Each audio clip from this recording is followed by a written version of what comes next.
ممكن اكون عمال اقول لك قال الله وقال رسول الله، رجل مثلي مثلا بقالي لا يقل عن 16 سنه بصعد المنابر، وممكن يكون العمل ده كله غير مقبول، لا يعلم بالقبول الا الله سبحانه وتعالى.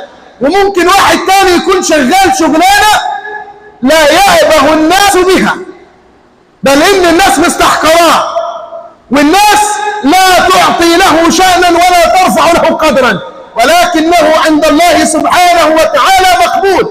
لذلك العلماء أكثرهم يقول: كم من مجهول في الأرض معلوم في السماء، وكم من معلوم في السماء مجهول في الأرض.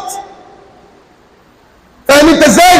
وكم من رجل على الأرض هذه مشهورا لكنه ليس له عند الله من القبول. والنبي صلى الله عليه وسلم ذكر في حديث أيضا تذكرته أن الرجل يأتي الثمين، رجل تخين